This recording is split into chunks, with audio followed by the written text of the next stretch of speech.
Welcome to Speaking of Sasquatch. In the current edition, we note an urgency to the words offered by the Sasquatch through channel Kathleen Odom. At this time of great social transformation, they seem to carry a particular resonance. They are indeed a roadmap that we can use to navigate the territory ahead. One man from upstate New York, who is a medical professional, tells us how the Sasquatch have strengthened his ability to be of service to others. Molly Hart-Laberts returns to this episode with the latest chapter of the Chandler Chronicles, which describes the experiences of a couple living in Georgia among Sasquatch. We begin with Dave's essay. His life bespeaks not only a commitment to service, but also a profound connection to Sasquatch that apparently began at an early age. Hello, my name is Dave. I live in the Western New York area. I'm 48 years old. I'm a healthcare professional. I've been doing that for about 25 years. My spiritual experience is that of being, raised Roman Catholic and remain Roman Catholic. However, I kind of view religion as a path to God. Whichever path you choose is fine as long as you get there. My initial experience with Sasquatch occurred the night before my 8th birthday. I remember I was going into my parents' room getting lunch money, and I had a feeling I was being watched. And I looked up in the mirror on the dresser and saw what looked like two yellow eyes looking at me through the window. And thinking that this was some strange reflection of the light overhead, I turned around to the window, and the two yellow eyes are still looking at me. Needless to say, that scared the crap out of me. The reaction I had on my face must have caused the Sasquatch to turn his head a little bit, because he kind of gave me like a quizzical look. It's almost like, why are you afraid, or, what's wrong? That was in retrospect as I think back on that. I remember I bolted back to the kitchen and, told my parents what was going on, and of course there was a big commotion and nothing was found. This happened in February, and it was interesting because at the time there was no snow on the ground, so you couldn't have seen a print. But whoever was looking through the window had to have been about 8.5 feet, because that's about how high the window would have been off the ground. For the next probably 4 or 5 months, I was afraid to be near a window, especially at night, because I kept thinking the eyes were going to come back. Probably for about 2 or 3 years after that, I was trying to get my hands on every, cryptozoological book, UFO book, everything I could get my hands on, which is kind of strange for 8, 9, 10-year-old to be reading. But that's what I was doing back then. And then I kind of forgot about it. I've also been, big with scouting. I've been in Cub Scouts and Boy Scouts. And one of my favorite things to do was to get lost in the woods, basically. I used to go for hours in the woods by myself, creek walk, that type of thing. I just felt very, very at peace in the woods. And it's funny, because I used to hear wood knocks, and I used to hear the whistles off in the distance, near me, in front of me. Never thought much of it. I just thought it was strange that somebody was chopping wood in the middle of the forest, but never thought much of it until later when I realized what the knocks and whistles were, who was making them.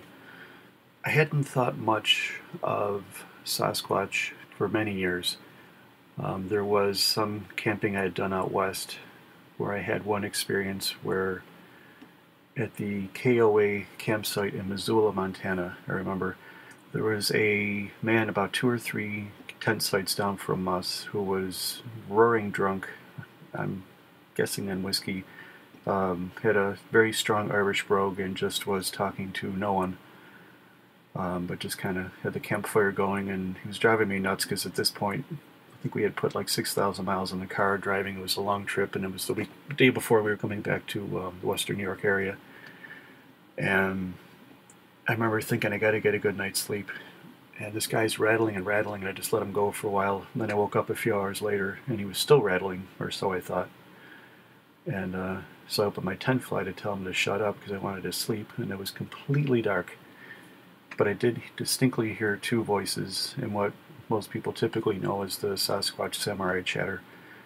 And it was interesting because as soon as I poked my head out and listened, the conversation had stopped. And then about 10 seconds later, I started getting little pine cones thrown at my head. Little tosses, they weren't whipped at my head, just little tosses as if to say, get back in. Which I thought was very strange that someone had such good accuracy, considering it was like pitch black out. no moon. So I zipped the tent fly back up and went back to bed, and I distinctly remember hearing heavy footsteps outside the tent, as if someone was making sure I was back to sleep. Other experiences I had have been far more intense in the last few years. At the previous home I was living in, on occasion I would see what looked like, now that I look back on it, were astral projections of Sasquatch. To some of you that may seem weird, to some of you that may be confirming, but I'm just telling you my experience. I would see them either outside my home or sometimes even inside my home. We've all had incidences where we see the shadow in the corner of our eye, and we turn and look and there's nothing there. Well, it was like that, except it was right in front of me, and very much shaped like a Sasquatch, not a person. I remember seeing those. I've had one incident where in my mind I was kind of projecting out that, there is a Sasquatch that can hear me, to make some kind of make his presence known, or her presence known. And just not even a tenth of a second after I finished that thought, there was an incredibly loud smash, boom, bang, whatever you want to call it, that came from between the wall of the room I was in and the bedroom next door. And it should have been a crash loud enough to shatter the mirror on the wall, but the mirror was undisturbed, everything was undisturbed. And another family member who was in the room next door never even heard the sound. Now, this sound sounded like an elephant hit the house. It was just ungodly loud, and it was in the house, not on the outside wall. So that was pretty confirming to me. Other little things, I have seen a footprint in my home. One footprint was next to my footprint. No one in my family has a 18-inch foot, same shape as mine, just a lot larger. I've also have seen small feet, which I believe is a juvenile, in my living room, and those footprints were near the candy dish. And actually one footprint was under the table, but if someone was standing there, they would have been right next to the candy dish. I've had so many experiences. Through the help of Kathy, I've been able to find the names of my Sasquatch guides. Osuti, that was the one with the yellow eyes that was looking at me when I was turning 8. Another one, Ikui, and then I work with a female shaman, and her name is Cassie-Yoma Ata, but likes to be just known as Cassie. And when I have a Dear Abby question, I call her Mama Sasquatch. As far as like any gifts and things like that, I just had one incident a couple of days ago where one of the lug nuts on my van had broken off, so I had to get a kit to replace it and just had a bolt to hold the wheel on instead of the original, decorative lug nut. And I was driving along the other day, and I saw what looked like one of these lug nuts near the road, which was funny because I was in my mind thinking about getting one of these lug nuts, and boom, there it is. Perhaps just coincidence, perhaps not, but how often do we find these on the road? That was pretty cool. As far as any changes in my perception or psychic sensitivities, things like that, I've always been kind of on that bent anyway. Kind of runs in the family. So, but what I do notice is that it is much stronger on a daily basis. I usually will see astral projections or projections in my mind of Cassie or Ikui or Osuti. They're usually just hanging out. They're basically my guardians or watchers. Everyone who chooses to, I don't want to say follow the Sasquatch, but reacquaint yourself with the Sasquatch will have these, and they're really cool to have. So if anybody thinks this is crazy, well, just give it a chance, and to those who have had this already, it's reaffirming. One of the things that I do see differently now as well, since going through all this the last few years, I just have a far greater sense for how humans should be toward each other, and how far we have strayed from that as an entire society, as an entire world. And one of the things the Sasquatches are trying to help us with is to reacquaint with that. And there are a lot of people that are called to that. And anybody listening to this that thinks that they've had some sort of experience in this regard, it's not your imagination, it is happening. And follow it, because it's well worth it. The Sasquatch, they will typically communicate with me through thought for the most part, and it is very much like that still small voice in your mind, and it's not your own thoughts popping up, because they'll be thoughts quite differently. I also will feel a bit of an energetic change around me, where the air will feel a little more powerful or more charged, heavier in that sense, but also a clean, purposeful sense about it. Strange way to describe it, but that's what it feels like. Communicating with them telepathically is like breathing. It's very simple, very easy, and you're not going nuts if you're doing it. It's just a greater awareness for how we as humans are and what our abilities are. We have lost that or have forgotten about that, so Sasquatch help greatly in helping you to remember that. As far as one of the questions here, as far as being invited to another realm with them, there's been no talk of that. At this point right now, I am trying to learn as much as I can about universal energy, earth energy, human energy, and trying to heal the gaps within humans so that we can more openly communicate with one another through the heart rather than hide behind our fear and our thinking. So that's been more of where I've been at right now. I've never really considered going to other realms. I think about it, but I'm sure when the time comes. It would be very nice to project, though. It would save a lot of time driving. As far as anything I'd like to say to any Sasquatch seekers out there, just keep going with it. Just keep in mind you are going at their pace, not the other way around. Nothing may happen, and then everything may happen. And that's just the way it is, but it's nothing intentional. It's nothing slightful. You kind of learn Sasquatch time. You know, things will happen when they happen. There's no think or there's no maybe. It's either yes or no with them. So when something is ready to happen, it'll happen when it's right. Whether that's a minute, a day, or a year, or 10 years is irrelevant. Just keep that in mind. Not everything happens quickly. But I can say, though, that if you're open to things and open to communication with them and what they have to tell you, they will blow you away with what they can do and how they can communicate with you and what they can teach you. In terms of being a healthcare professional, my experience with the Sasquatch has helped me tremendously, and my approach to my patients has been much more heart-centered and really trying to speak to them at a heart level rather than at a mind level. And I find results that they have and their own growth is far, far greater because of that, regardless of whatever issues they might be dealing with health-wise. One other question here, too, is what insights in the Sasquatch, and from my direct experience with them, can I offer to other health professionals as far as helping patients heal? Mostly it is just working from your heart and having appreciation for who that person is and what they're about, what they're trying to get to, but also to, again, reach them at a heart level. It may sound airy-fairy to some, but we've all had experiences where we've had the old heart-to-heart talks with people or whatever, and those are the ones that always stay with us. We rarely remember what people tell us when it's done by a directive, other than we might have resentment toward that person for directing us, but what their actual message was to us oftentimes we'll lose. But if you speak from the heart, breathe light into your heart, and work from that, it's quite amazing what can be done. Kathleen Odom is a shamanic practitioner and trance channel with a long-standing practice in Southern Oregon. We now turn to her for questions and answers from the Clearinghouse, which is how we sometimes refer to the Sasquatch Social Collective. We apologize for the poor quality of the recording.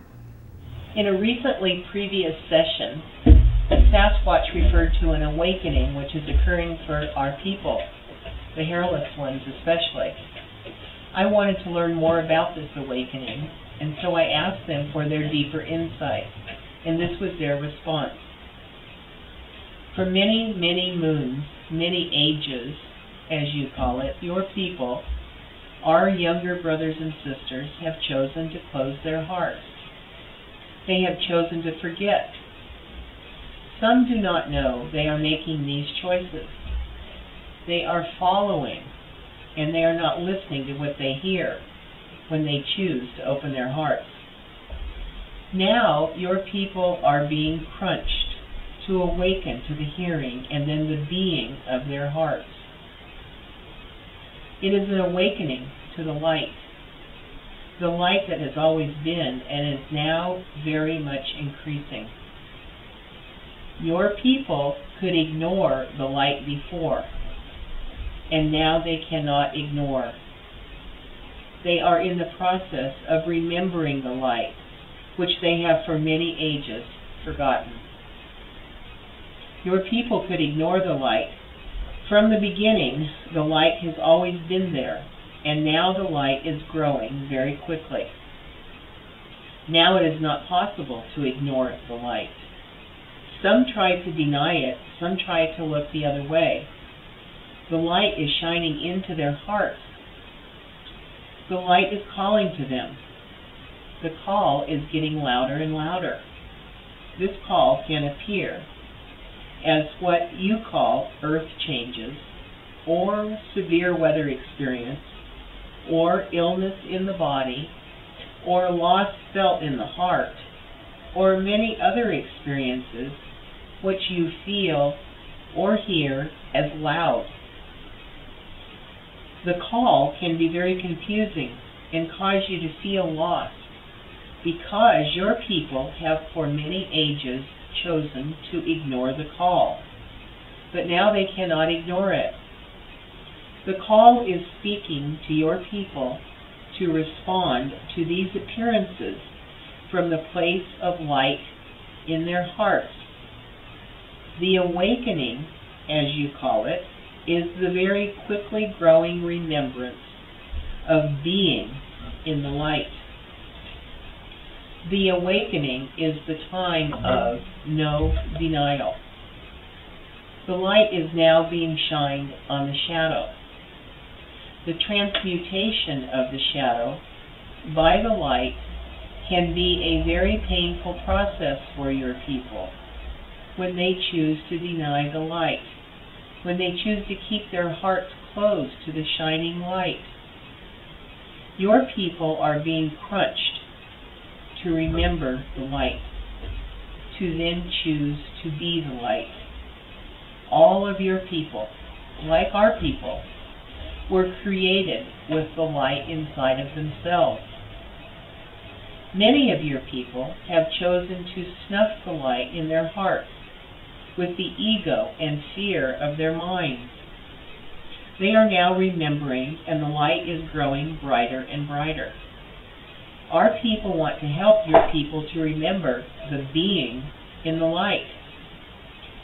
There is much light coming, and our people are helping your people to see, to hear, to be in your hearts, to shine the light from your hearts. It is really very simple. Your minds make you think it is difficult.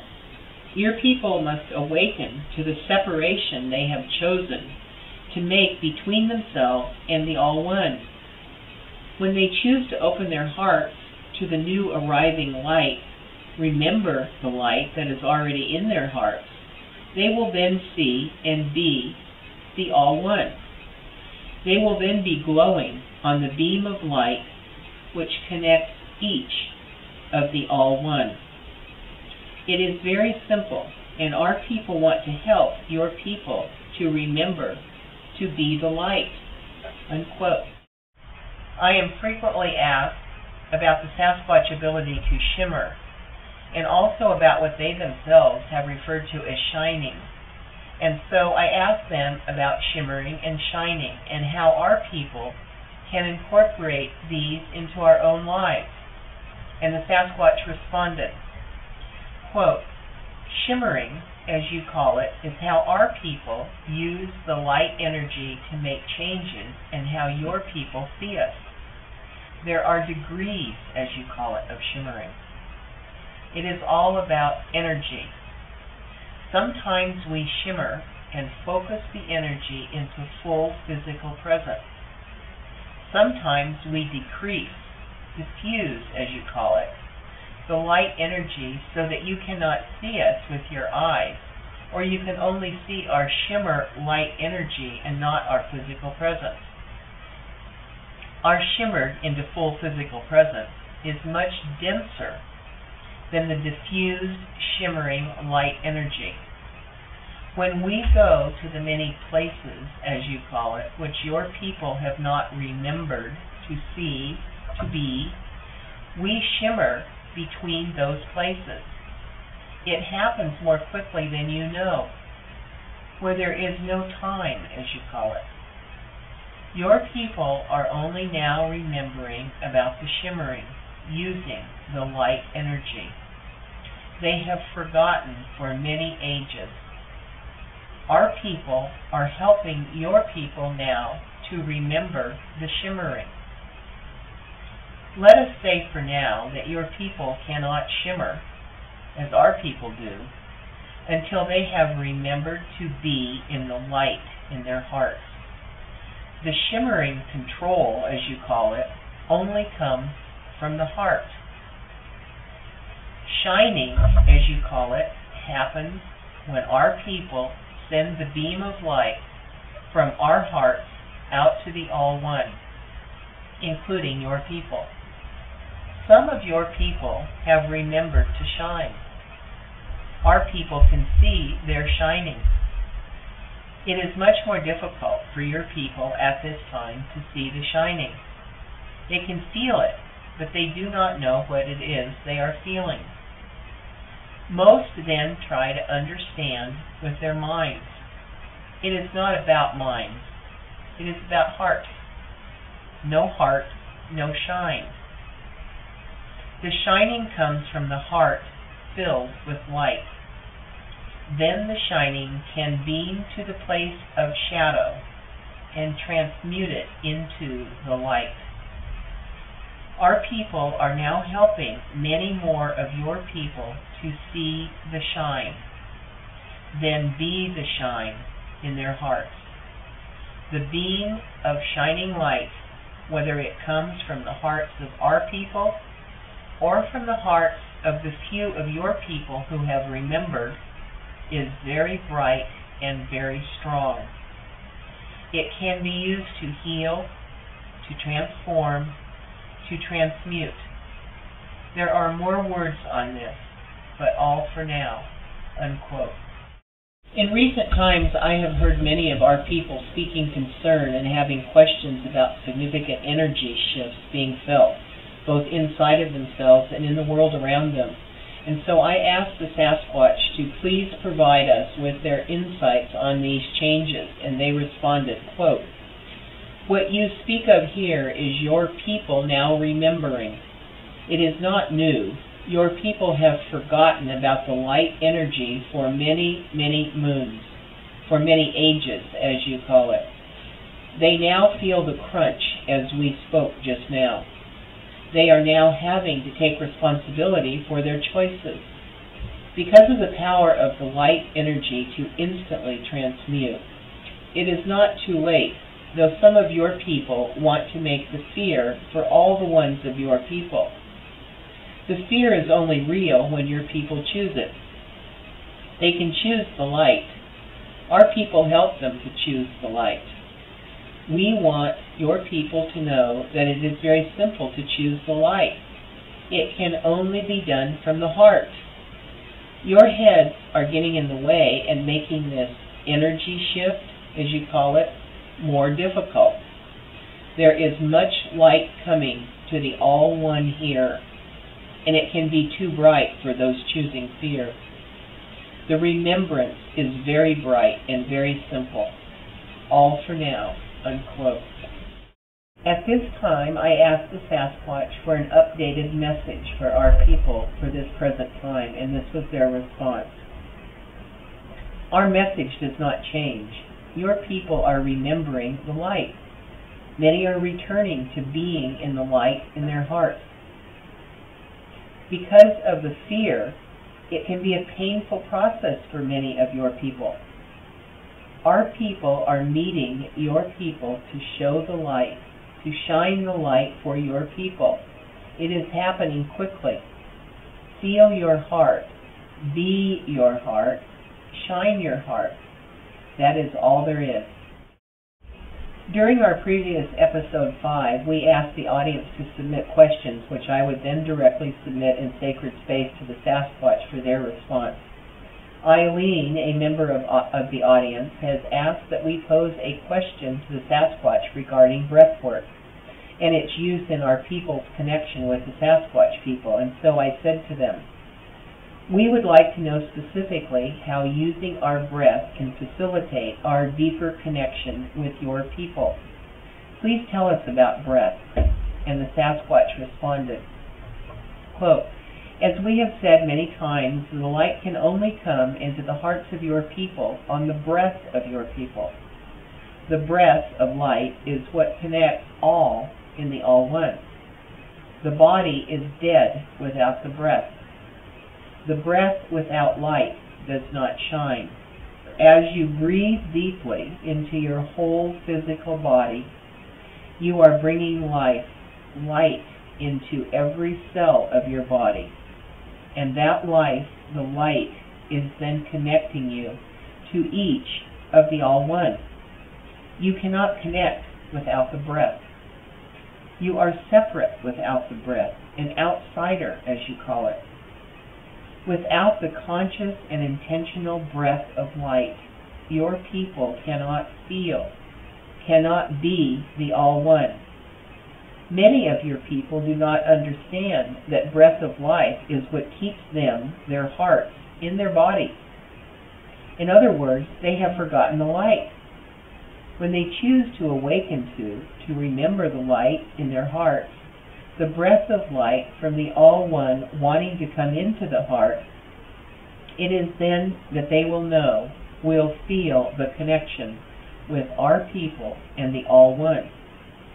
You must focus strongly, consciously, and intentionally on the light of your breath as you open your heart and invite the light to fill your heart, every cell of your physical body, and then shine the light, feel the connection to the All-One. You must remember that the breath of light is your life.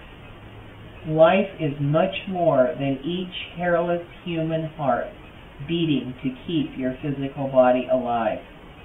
Life is the All-One. Life is the light shining from the heart to the All-One. Unquote. Finally, in this edition, we bring you our regular contributor Molly Hart-Laberts and the Chandler Chronicles, drawn from the first-hand experiences of Lori and Dustin Chandler in the state of Georgia. This chapter of the Chandler Chronicles features a story that was written in the Chandler's book, Visitors in the Twilight. Dusty related it again on Bill Lee's fine radio program, inspired by Bigfoot.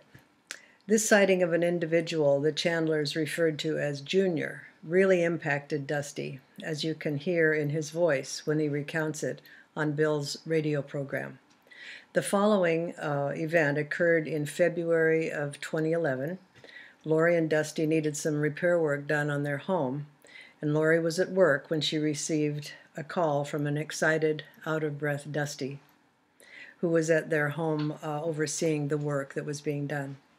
Here in Lori's words is her accounting of that sighting. He called me excitedly from home that morning to say he had just seen one of them during the daytime. You should have seen it, Lori, he told me, out of breath. While the carpenter was outside cutting lumber, the dog started to raise hell in the backyard. Something told me I needed to go see what he was barking at, so I walked outside. I looked towards where our well is located and saw a huge, tall figure covered in reddish-brown hair with gold streaks in it. It was looking towards the front yard, where the guy was cutting the lumber. It had a black face. I couldn't see any features on the face because it was too far away. It just stood there in the bushes for about 10 seconds, then turned and went down on all fours, disappearing for a few moments. It then reappeared further away, standing up, then finally disappeared for good. I was surprised to hear that he had actually seen one of them in the daytime. Usually they seem most active during the night. I believed his account completely. I wish you could have seen it too, he said. He was really magnificent, the way his fur just gleamed in the sunlight. I wish I had seen it also, I told him soberly. It's a good thing the guy working in the front yard didn't see him, or he would have run for the hills. We figured out that the Foots, as the Chandlers called them, were probably attracted to him banging on the wood and cutting it with a circular saw. They seemed to be very curious about human activities at times. The reddish one with the black face we called Junior. There didn't seem to be anything junior about him, though. He was all solid muscle and looked like he could have decked Arnold Schwarzenegger with one pinky finger. This accounting from the Chandler Chronicles happened in July of 2014. Lori emailed me saying that she'd hoped we had had a good 4th of July. This is Lori's words. On last Thursday morning, Dusty was awakened by a skunky smell filling the bedroom. It was about 5:30 a.m., so it was still a little dark out.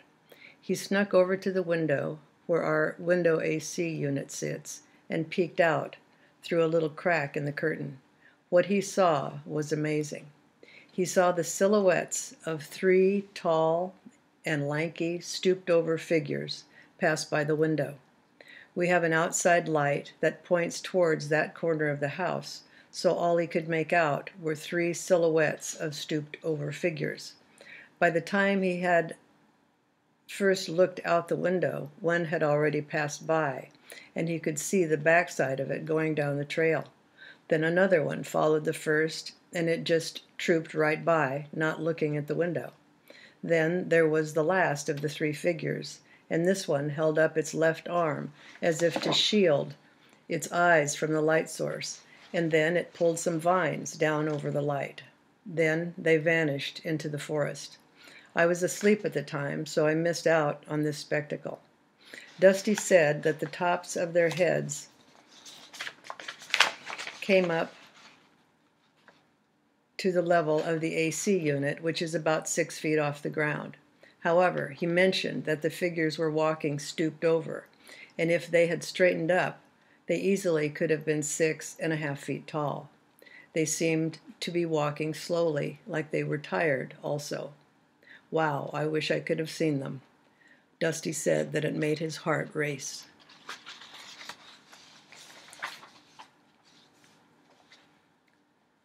And this story comes from June of 2014 as well. They've had a lot of recent activity. The Foots have really been busy lately. You would think that the hot weather would make them lie low, but that's not the case apparently. Dusty was standing in the kitchen the other day, and he turned to the kitchen window in time to see one of the Foots just casually and nonchalantly stroll by. All Dusty saw was its torso and arms swinging because of its height, but that was enough. When he ran to the back door and looked outside, it was gone, of course. Then he comes to my room and asks me, "Can you tell me just why I just saw one of the Foots go by the kitchen window?" The look on his face reflected astonishment. I told him, "Boy, these guys are so bold sometimes, and this happened in broad daylight." And that's all for this edition of Speaking of Sasquatch. As ever, we appreciate your viewership and your correspondence. Moreover, we appreciate the social changes now taking place that have led many of you to a deepening, far-reaching, and first-hand understanding of Sasquatch. Particularly now in the summer and autumn months, we encourage our viewers to get out in the forest and make contact. To reimagine the words of Timothy Leary, turn on to the Sasquatch, tune out the television, and drop out of the old paradigms of fear and control. See you next time.